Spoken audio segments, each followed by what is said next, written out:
Welcome to the Metropolitan Club. I'm Mindy Wright, a member of CMC's Board of Trustees and Senior Outreach Coordinator at Ohio State. It's great to have such a wonderful group of people here today with sunshine coming in from the windows. Today's forum is the annual Carol McGuire Legacy Forum, with additional support from Dispatch Media Group, Event Marketing Strategies, and Puffin Foundation West. Each are represented here today by many guests and associates, so will you help me thank them?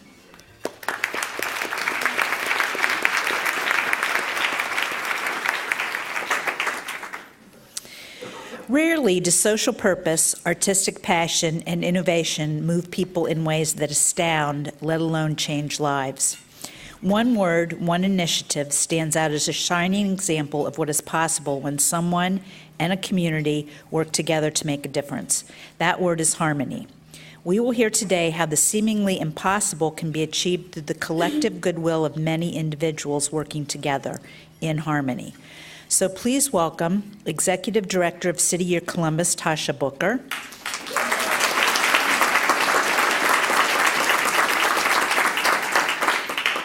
Warden of the Ohio Reformatory for Women, Ronnie Burkes.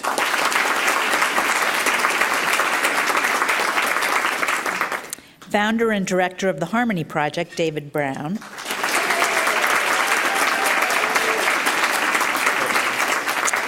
And our host, journalist Carol Luper. Carol, take it away. Thanks, Mindy. I'm going to step away from my fair and impartial journalist role today because I am a devoted member and singer in the Harmony Project.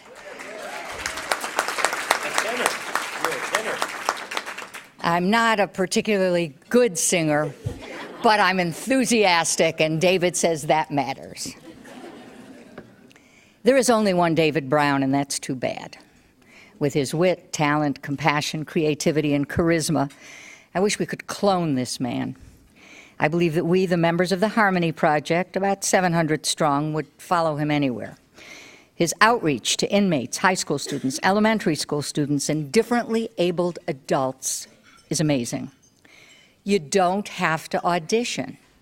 You don't have to read music. You sing, you serve, and you share. And Ronnie Burkes, as the warden of the Ohio Reformatory for Women, you are helping to change the lives of women inside and the opinions people on the outside have about inmates. In a video that I hope you'll talk about, you're hugging the women, you're encouraging them to participate in the Tapestry program, and you're restoring their dignity. When I see your tears on that video, I hope that these women's lives will turn around with your help. And Tasha Booker, you're responsible for the kids and the kids who sing and the kids who at young ages are learning what harmony is and what harmony means. And it's not just harmony in song, it's harmony in the lives we live. So let me get started with the question. Tell me about your involvement in Harmony Project and what it means to you in the future of the arts in Columbus. Ronnie? Well, my involvement in Harmony Project has been through, of course, through my prison, the Ohio Reformatory for Women in Marysville, Ohio. Several years ago, we met this wonderful person that we all know as David Brown, who wanted to do something a little bit different. He wanted to come into our facility and start a choir. And this just wasn't an ordinary choir. It was a choir that would work with a choir on the outside of Columbus, but a choir that would serve the community, a choir that would learn to love, a choir that would give of themselves and of their hearts. And it was right in line with, I felt like, our mission and everything that we've been trying to do. You know, we work so hard to save the lives of the women that are incarcerated there. And this choir came into our facility, and I can tell you they have rocked our prison, and it has not been the same since. They have brought so much love and compassion to our women at our facility. They have taught them that they are human beings and that they deserve to be loved. They've taught them that they matter. They taught them that even though they're behind a prison wall or a fence, that they can serve a purpose while serving a sentence. And so Harmony has, and let me tell you what Harmony has taught our staff, because Harmony has taught the correction folks something. It's taught us how to do corrections a little bit differently. It's taught us that the people that we serve, our women who are incarcerated at our facility, that they deserve an opportunity to have a different type of life, and that they can do things a little bit differently behind a prison wall. If you would come to our facility on a Thursday, it's a Wednesday now, isn't it? Wednesday now. Is it? Wednesday now, yes, we switched to Wednesdays. It's just another day of the week. But if you could come to our facility on a Wednesday and you walk in that unit, every time David and the Harmony Project walks into that unit, they get a standing ovation, because that is the impact that they're having on the lives of our women. Our women have had an opportunity to Skype with children who are living in a hospice place in South Africa, in Bloemfontein, South Africa, called the Sunflower House. And these children are terminally ill. And our women get to sing to them once a month. And that's all happened through Harmony. Our women have connected with the children at South High School through a Skype. And the women are able to touch the lives of other people's children. And that's all happened through Harmony. Our women have had a chance to stand on the stage at the Ohio Theater, stand on the stage of a nationwide arena. Sing with Melissa Etheridge. Sing with Melissa Etheridge. Yeah. And be on CBS Sunday morning. Right. And that's all because of the Harmony Project. But Harmony Project has really taught our women that they matter. And David, I thank you for that. Well, thank you, Ronnie. One of the things that, when you're talking about the Skype between South Africa and the prisons, so what's really kind of amazing to watch happen is because you walk into the room, and yes, they do stand up, they do cheer, they're excited when we get there. Not being casual about it, just being real about it. Of course they're excited when we're there. There's not much else going on. For real, in that morning, it's just being real. But when you start to sing and you watch the shoulders lower a couple of inches, you watch the stoic faces, you watch the corners of the mouths start to turn up, you watch the eyes start to fill with water. You see children who 2 years ago on the screen were arms in splints and tubes down throats, and only their eyes were moving while music was happening, and those same children are now 2 years later sitting up and singing back. Then you understand that music is magic. Yes. And when you hear their little voices singing to these women who are separated from their children, and you hear these children hearing voices of mothers and they're orphans, then there is a natural healing that is going on across the planet. Now, there's some scientific stuff about that, which is that when people sing together, our heart rates align, our breathing patterns align, and that our brain waves actually start to kind of become similar to each other. But the fact that that's happening in South Africa and in Marysville at the exact moment, just because some people are singing, the theme from Barney together or whatever they happen to be singing in that moment, the song is irrelevant.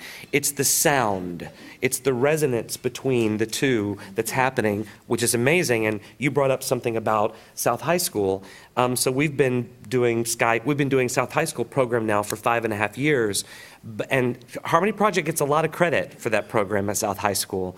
And we'll take it because it's hard work, but at the same time, the real champions of that program who are there every day in and out to make sure that those students are a part of it is City Year Columbus. And that's what Tasha does, and it's just a small part of what Tasha does is take care and make sure that the folks that are in that school are there. So I want to pass it off to you now, and you talk about City Year. Yeah. So City Year is a national education nonprofit, and we work with students across the country in 28 cities and 2 international affiliates in the UK and South Africa, students who are at risk of dropping out. And in Columbus, just 46% of the schools, 6 schools produce 46% of the students at risk of dropping out right in Columbus. And we happen to be in 4 of those 6 feeder patterns, and South High School being one.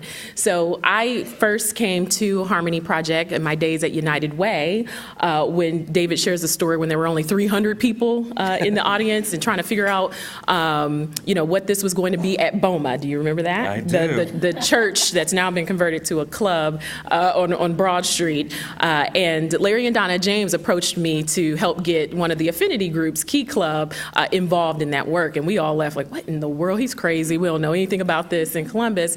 And so naturally, about 4 years later, I take over the role with City Year, and South High had Harmony Project.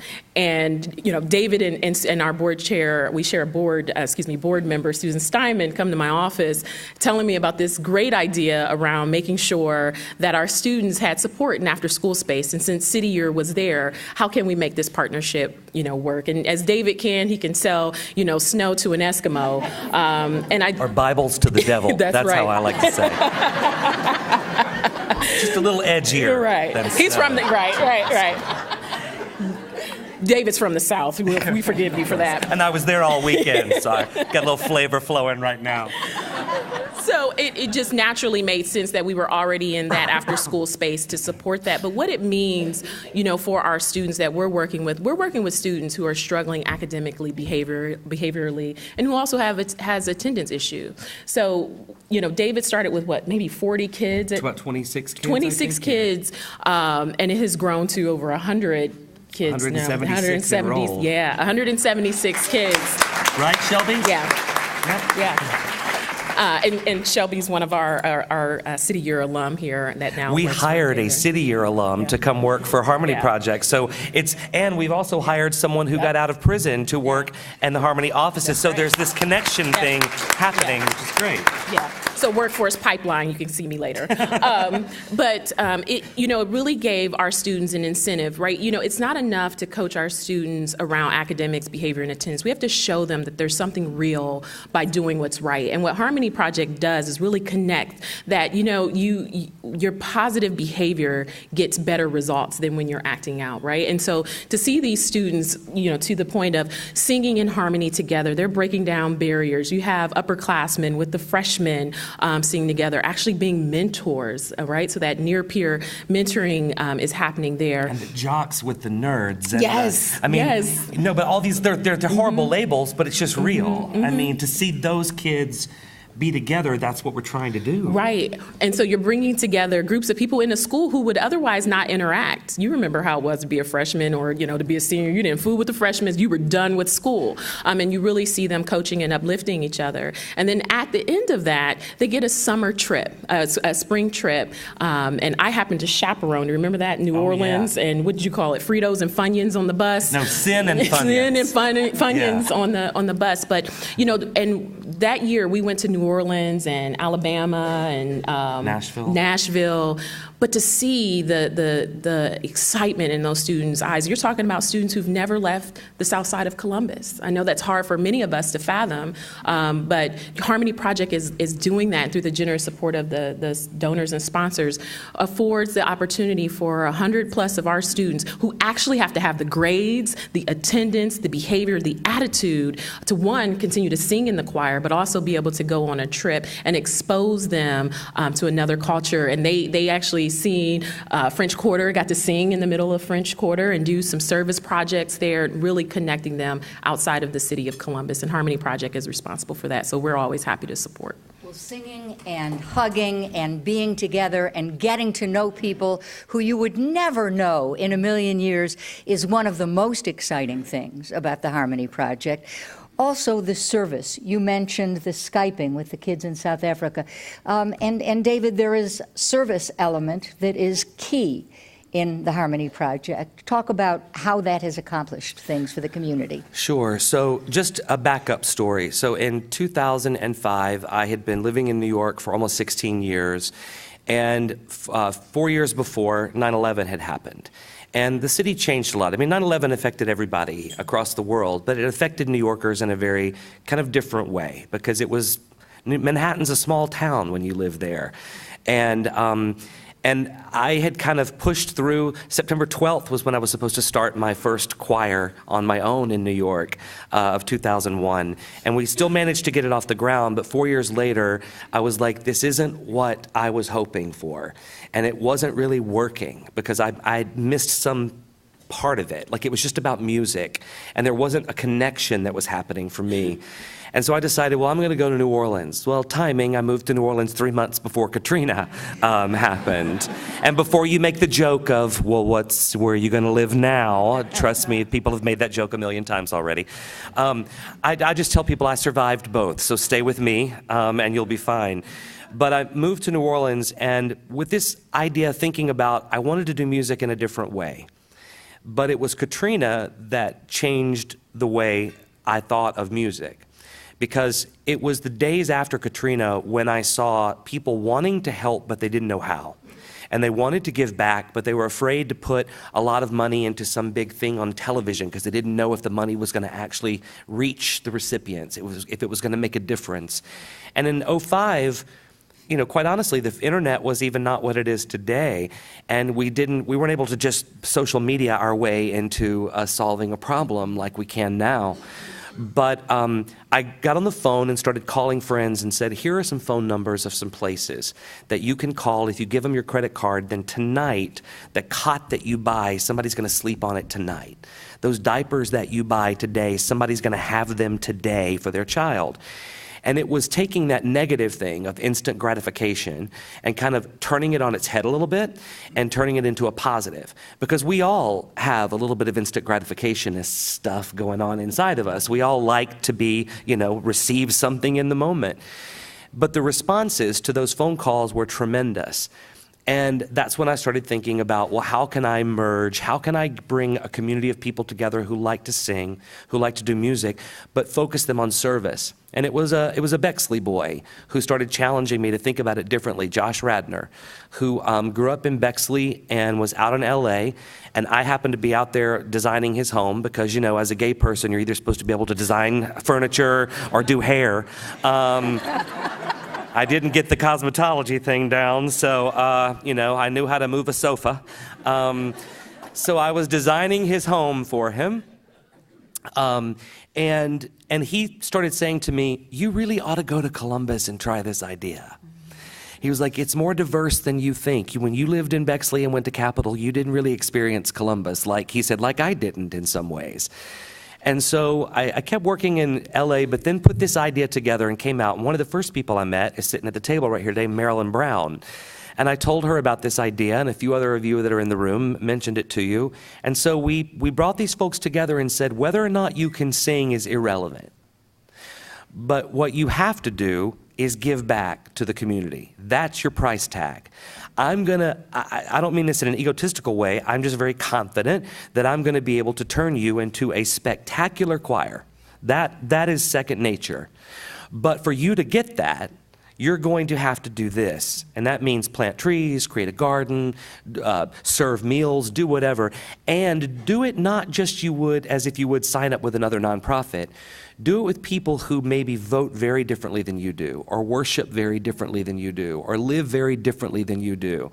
So what makes Harmony Project unique is that we specifically and with intention try to put people together who don't know each other and who would not normally necessarily even be working together.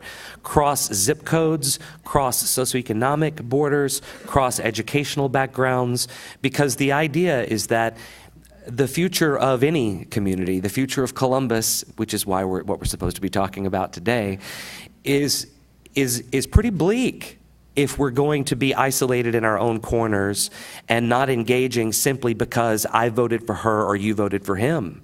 I mean, we're not going to get anywhere if that's what we do.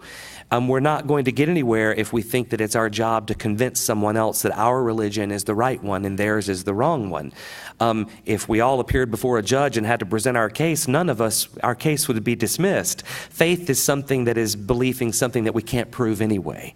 So if religion is going to divide us, then let it keep dividing us.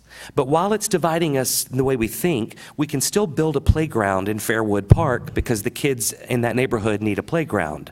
So that was the idea of service, was that we cannot let the things that have always divided us and will continue to divide us stop us from getting things done in the community that need to be done.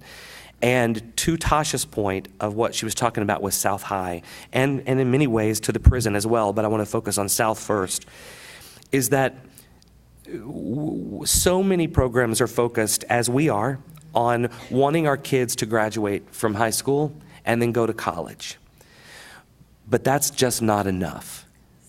It's not enough anymore. We have to teach them the basics of life, of how to function, of how to interview, of how to make eye contact, of how to engage with people in conversation. We have to give them these tools because they're not getting them because the schools are so overwhelmed and so busy trying to meet certain standards that they have to meet for graduation that the kids are missing out on what it's going to take for them to be productive citizens in our community. The women in the prison, it's the same thing. They're learning how to be clean and they're learning how to manage their own lives. But unless we empower their voices so that when they get out and go right back into the exact same circumstances and families and neighborhoods that they were in before where their problems arose, unless we empower their voices, then they're going to go back and they're going to wind up back in prison again.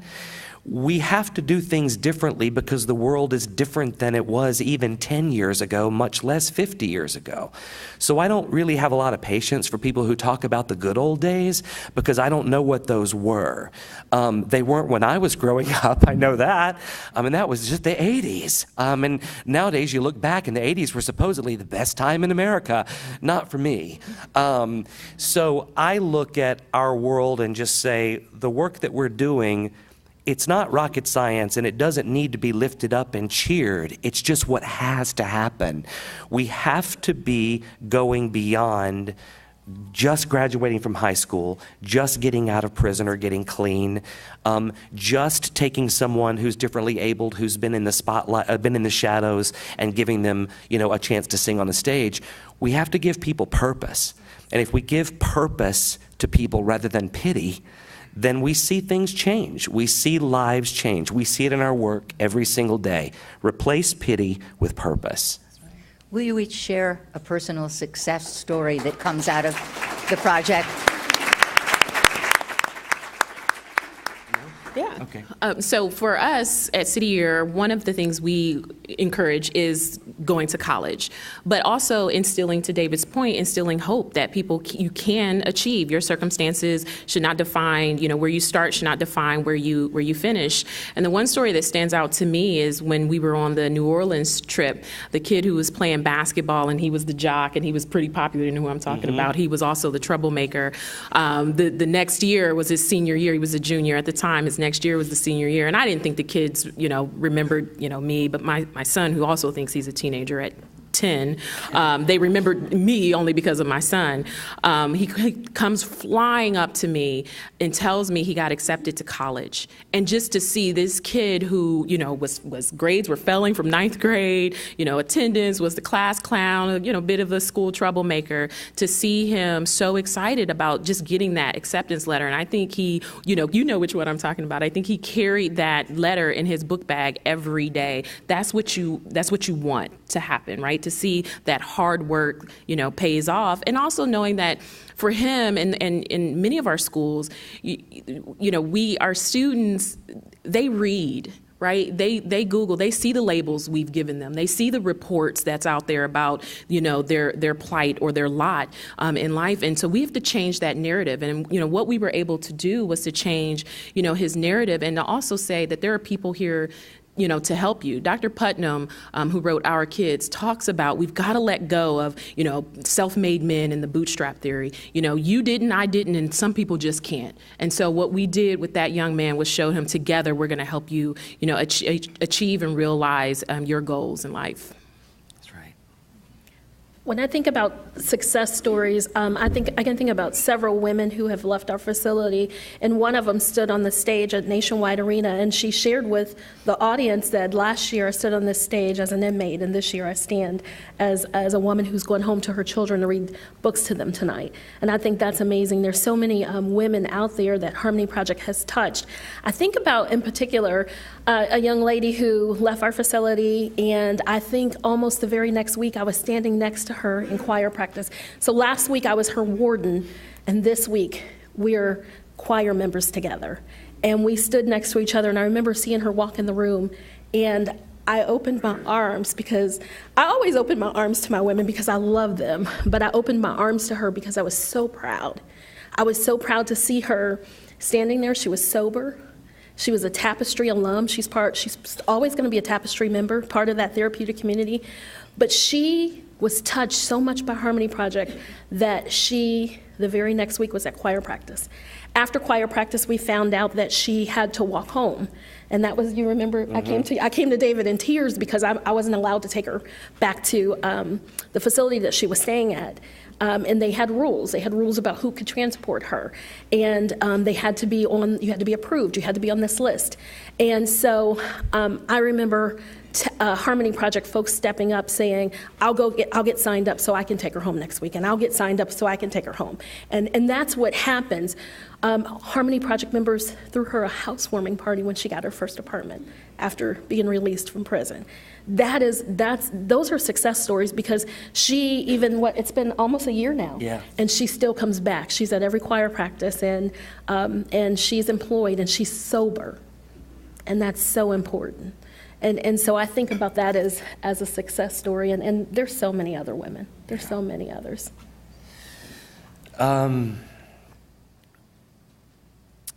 Yeah, I mean, I guess I should have put more thought into like this before this moment, so that I could have really thought of the most compelling. But I think what I'm going to do is, at the risk of it being incredibly self-involved, I'll tell you my experience, like the transformation for me personally in watching all this. I'm a little tired and sick, so if I get emotional, that's just what it'll be. But y'all have got tissues, right? Because I've got my tinted moisturizer on, and I'll have streaks on my face if I cry. Clinique number 5. So 4 years ago, in South High Harmony, we took a trip to New York, and there were these 3 boys that hung out together all the time. Their names were Crisbian, Kool-Aid, and Henry. And we have a video where they walk into their hotel room, and the window on the hotel is so, they're overwhelmed looking at Times Square. They're like 17, 27, 190 stories in the air. Who knows? It's Manhattan, And they wouldn't even, they were scared to even go near the window. They had never seen anything like this. And as they're walking around in the streets of New York, they're just, their necks are sore from just looking up so much. And these are boys that were just typical boys, They didn't really engage. They can't sing to save their lives. Bad. But we didn't tell them to be quiet. We just let the harmony metaphor work its way out. The stronger voices lift the weaker. But a couple of years ago, one of those 3, Crisbian, called me at midnight and said that one of the other ones was in trouble. And I'm not going to go into all these details, but it was just family sexual dysfunction, immigrants brought over through trauma, all kinds of just drama in their lives, kids not doing well in school, falling apart, family falling apart at the seams. And in the way that our court system sometimes works, I'm not being judgmental, I'm just being observational. When this happens to a young black boy, the first thing that they do is that they put him in juvenile detention. And so he was put in juvenile detention, and he was there for 54 days. Because there was no one to have the fight to know how to get him out. And so that's when you start looking at this community that we have started to develop. And what I did is just started reaching out to all these people in the community, therapists, doctors, lawyers, attorneys, all these folks who say that they believe in this idea of a more balanced community. And so one by one, letters started coming in, and psychologists started stepping up to the plate, and therapists started opening their doors so that the care that needed to be placed around this child, 17 but a child, could be put in place. And 2 years ago in October, we're in court, and the magistrate says, "So are you willing, to take him?" And I looked at him and was like, do you want to live with me? Not quite sure what that was going to look like. And he was, of course, he said yes. He just wanted a place to be able to have a home. And then his friend Crisbian, who was living on the south side, family squatting in a home with electricity coming from cords from the house next door. Mother packs up one night and moves because she finds another free house. And so he's left in Columbus. And so then Chris says, can I come in too? And they both moved in. And, there were a lot of folks who said, what the hell are you doing? And my response was, I don't know what the hell I'm doing. But as Tasha and I have talked on so many occasions, and as Ronnie and I have talked on so many occasions, this is just what we have to do in the line of work that we're in, is that we have to get to saying yes as often as possible, because these boys were going to be in a system, and they were going to age out of the system, and then they were going to be homeless. And then we would have a different panel up here talking about that problem. So if we want to take these problems, these challenges, and we want to kind of minimize them so that we can deal with them, then it's about engaging the entire community in the process and helping the entire community understand that these kids are our kids. And if we want to see them through, then we have to be there. So here's where it gets really weird. So 2.5 years, this journey, and he had some fairly serious charges against him, this young man did. But through working with the family, through processing all the details and finding out what are the sources of all these problems, through the therapeutic care that this community has, through the amazing people that I get to work with every day coming together, this morning, before I came here, we were in court, and everything was dismissed against this young man, and he's able to move forward now.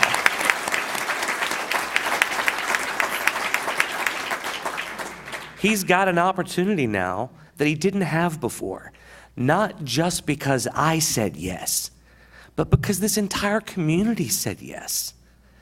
Columbus said, okay, this is one at a time. We get overwhelmed because we think, how are we supposed to take care of all these women? How are we supposed to take care of all these students? We can't, but we can break it down. And we can tackle it one kid at a time, one woman at a time, one student at a time, and we can bring our community together. That's what harmony is. Harmony is not about music. Harmony is about balance and about understanding that we're here. Life is short. What is our footprint going to be? It doesn't have to be a footprint that lasts for hundreds of thousands of years. It just has to make a difference in one life. So if we can each affect and impact that one life, they impact another. This isn't about look at us. This is about look at us. It's about, if we want harmony, it means accepting people where they are for who they are and accepting our part. It's not our job to save the world. It's just our job to help repair the world. Right, Marilyn Brown? It is a Columbus Metropolitan Club tradition to have the audience ask questions. There's a microphone over there. Please make your way over there. We would ask that you say your name and not make any long editorial comments. Please just come over with a question. And I would like to do something that we hadn't planned. Would the Harmony Project members in the audience please stand and let us applaud you?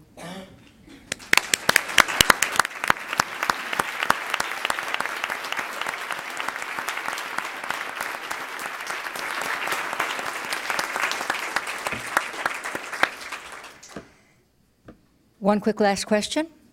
People come to the microphone, please. One quick last question. Each of you, please.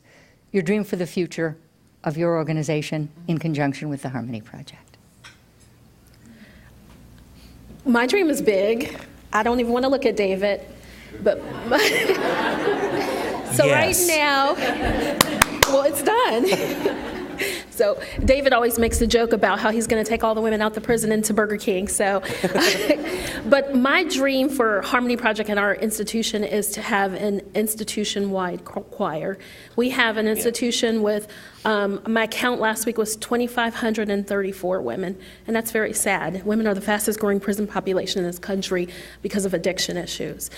And so I would love to have the choir kind of start in other dorms and throughout the entire institution. How Done. Amazing could that be? Right? Done. We could do that. That's our staff. So we just said, oh, okay. You heard him. You heard him. Right here, and it's on tape. And I'm not gonna look at my team because Tiffany, my program director, will kill me, but David and I are already starting to work on our dream, and that is scaling the Harmony Project at all the schools that City Year serves so that we can have that support. And so as we grow, David's plan is to grow alongside of us as a after-school program. Yeah.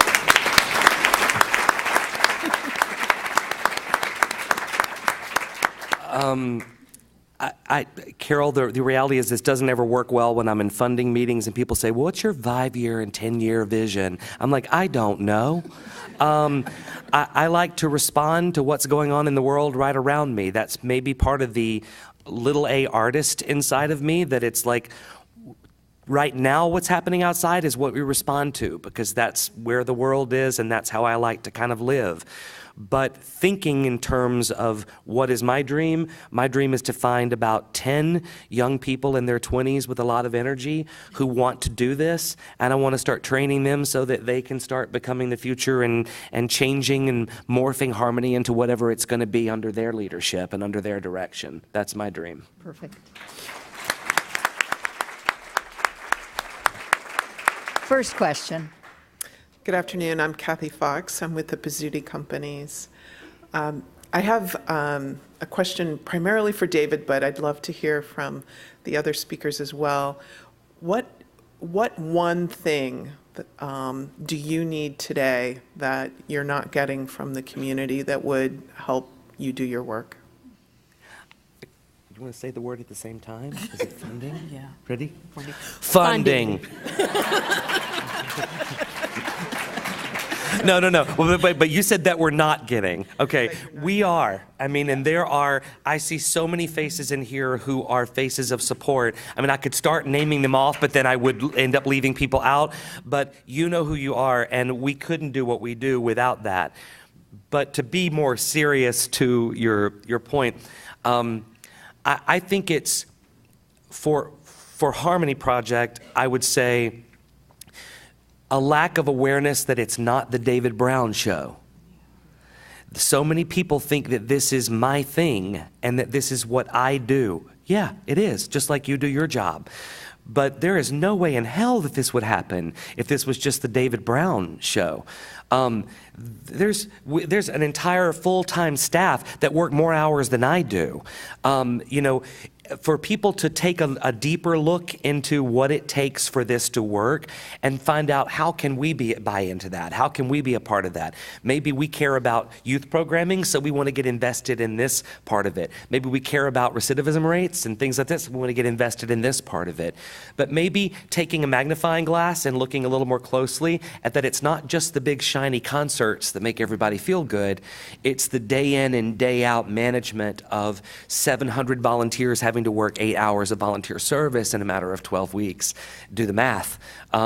Selling 6,000 tickets through an office, just the basics of running a business. So maybe people take a look at us from that perspective. Thank you. I have a question as well. I am suffering withdrawal from not going to weekly rehearsals. I'm wondering what the plans are upcoming for 2018. Oh, for real? I mean, Carol, we just pulled off Nationwide Arena. Come on. I mean, there's going to be some exciting plans announced really soon, and one of the plans for the coming year is something that I'm a big believer in, and that is we really want to have a concert that is free, that is accessible to everyone, that nobody has to buy a ticket to, that everyone can come to, because it's not just enough for us to bus people in to Nationwide Arena or to a special event. We have to make the entire experience feel accessible. We can't bring people to Nationwide Arena with a free ticket and then those families and their children see other families and children who can't afford to go buy the popcorn and the soda, because then shame and stuff gets attached to people that way. We want everybody to have the exact same experience of an arts night so that everybody feels and has access to the exact same emotions and the exact same feelings. My family attended the Nationwide concert and they were blown away. I'm wondering about the families that you serve and the families that you serve. What are their reactions to their loved ones being part of the Harmony Project? I don't think any parent of any woman that is incarcerated in my facility ever imagined that their incarcerated children would have that experience. And so I know the next day when we went back to the unit to talk to the ladies, one of the young ladies had heard from her mom and she saw all the posts on Facebook. So social media really allowed the families across the country to be able to see the concert. And she said, for the first time, I made my mom proud. So. It is. It's a sense of pride, for the families of our students who may have struggled, the negative calls home, right, when they're telling your kids are acting up or aren't in school, to actually see them up there performing and making other people happy and smile. It's a sense of pride. I think every parent, regardless of their social and economic background, wants what's best, for their child, and to see their baby up there singing with this group. Yeah, I mean, you can't help but feel proud of the family that they're raising a child that even signed up, to do something like this. I'm sorry, what's the question? The question is the family of your 700 singers. Has there been reaction? Oh, yeah. Well, I mean, what I love to hear is, I love going through, sure, when there's this many people, there's the emails that come in that, of course, know how to do my job better than I do, that drive me crazy, and the staff is less laughing as I look over at them. But the emails that come in from people who are just so random, who say things like, I work for X company and I have never been given an opportunity to get up and speak or lead in my company before because I'm so shy. And I sing with the choir now, and then my boss has noticed that I seem to have a stronger presence. And then my boss asked me to get up and make a presentation, and it's like, well, yeah, of course, because when you're sitting between strangers shoulder to shoulder in rehearsal and I'm in your face going, sing as loud as you can, walls come down when you start sharing your voice next to total strangers all around you. It just happens. So I love hearing how the experience itself translates beyond the choir to be applicable to work, family, home, those types of things. Andy? Yes, hi, Andy Campbell. Thanks, everybody, for being here today. We hear a lot about the word collaboration in Columbus, and I know that's clearly part of what you're doing there. Are there people that are reaching out to you or otherwise, either other artistic organizations that are interested in doing things with you or organizations or causes that are looking for opportunities to work with Harmony Project? Oh, yeah. If I could pass out our program book right now, just in the last 4 months, 47, how many service projects total? Was it 49 service projects with different agencies in the last 3-4 months. That's collaboration. In this last concert, we had Monica Kreidler's group, Momentum. We had Grassinine. Yes, I said Grassinine. For those of you who don't know what that is, it's Tom Krause's bluegrass country band. We had Peggy Criadai, Executive Artistic Director of Opera Columbus. We had the Capital University World Drum Circle. A variety and a mixture of tastes and styles, because that's what we're trying to do, is mix it all up. We took Pete Townsend's song, Let My Love Open the Door, which is about as pop, vanilla as you can get. And we added a mariachi brass arrangement to it, where the choir sang the last half in Spanish, put a bluegrass band on it, and then added a samba drum line. And, but that's what it's all about, But yeah, in addition to these, to ORW and to City Year, our Commons and Harmony program, which is differently abled adults and men and women who've experienced homelessness, we partner weekly with ARC Industries, Goodwill, help me out here, Salvation Army, National Church Residences, Alvis, Godman Guild.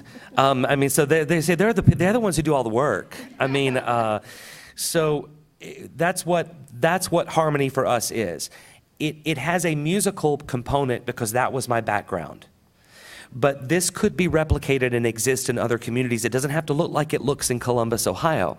It looks like it looks here because I happen to have that musical ability. But the ability to bring people together and forge partnerships, that's already happening in this community. So it could happen in others as well. And you know, David, surprisingly, I got a lot of emails and calls from people who want to now volunteer at the prison. And our volunteer base has increased. We have almost 900 volunteers, many of them connected through Harmony Project. But after the concert and after every concert, or anytime we get some publicity of doing work with Harmony, we have people reach out to us who we never expect, so we thank you for that. Well, and we want to thank, I don't know if they're in the room, but we want to make sure that we thank, because the way that people hear about this is when the local media shares the story. That's the only way that the story gets shared. And so the Dispatch has done a great service to us over the past few months, sharing our story, and 10 TV did as well.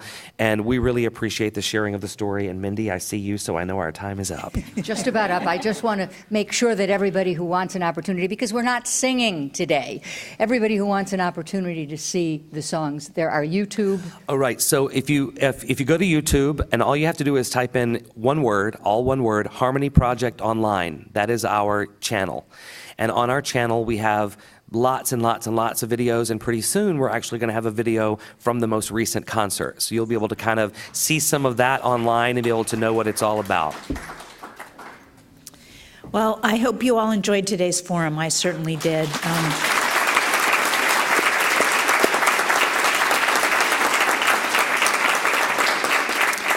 You can view and share today's forum and all of our forums on CTV Columbus Television, on WOSU and PBS affiliates statewide through the Ohio channel, and anytime on CMC's website via YouTube.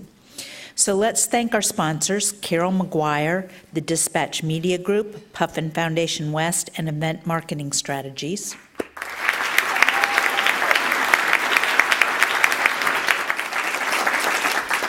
And our speakers, Tasha Booker, Ronnie Burkes, David Brown, and Carol Luper.